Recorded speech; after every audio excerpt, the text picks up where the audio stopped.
Guys আসসালামু আলাইকুম। আজকে আপনাদেরকে একটা জিনিস শেয়ার করবো। আমার ছোটো ভাইয়ের রুমে নিয়ে যাই। ও এখানে এগুলো কী করে রাখছে দেখেন। এটা কেউ বলবে যে এটা একটা বেডরুম বা কিছু। ওইখানে নামাজ পড়ে, আবার এগুলো নিয়ে টুকিটাকি কাজ করে। এটা হচ্ছে বেডে ও ঘুমায় না, ও কখনো ঘুমায় না, জাস্ট ন্যাপ নেই, শুয়ে ভিডিও দেখে। That's all.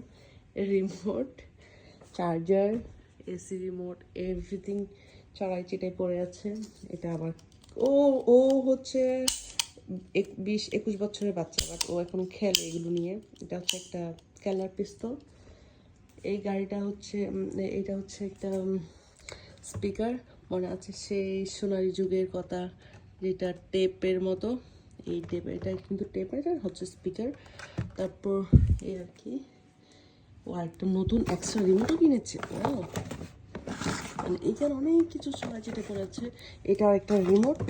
এই তো স্ক্রু ড্রাইভার, কত কিছু, কত কি পড়ে আছে।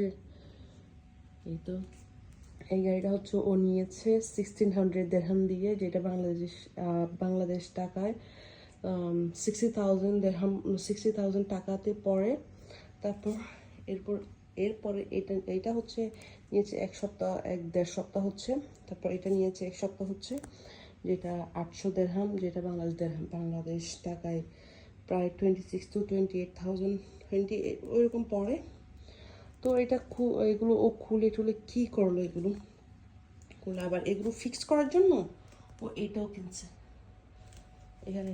আবার এটা এটা হচ্ছে পেট্রোলের। এগুলো এই গাড়িগুলো হচ্ছে রিমোট কামস উইথ পেট্রোল। এটা রিমোট দিয়েও চালানো যায় আর পেট্রোল দিয়ে চালানো যায়। এই দেখুন ইঞ্জিল মিঞ্জিল কুলে কী অবস্থা করে রাখছে, ও বাসার কী অবস্থা করছে, যেসব ময়লা। আবার ও এখানে নামাজও পড়ে। ও মা, ও আবার এখানে সানগ্লাসও রাখছে। মানে ও কী করতে, ও কী করে ও নিজেও জানে না। ও এখানে গানও শুনে, আবার এগুলো খুলেও ফিক্সডও করে। আবার কি এক আজীব অবস্থা। আমার ছোটো ভাই কিন্তু বেশ আলহামদুলিল্লাহ ভালোই এজ হয়েছে, 20-21 বছরের হচ্ছে ও। বাট ও কিন্তু এখনও এগুলো নিয়েই থাকে। ওর ম্যাক্সিমাম শখ হচ্ছে এরকমই, গাড়ি। ও ছোটোবেলায় যে কত গাড়ি নিচ্ছে, আল্লাহ, কত গাড়ি নিচ্ছে, কত গাড়ি ভাঙছে, কত গাড়ি ভেঙে ভেঙে এইভাবে খুলে রিপেয়ার করার ট্রাই করছে।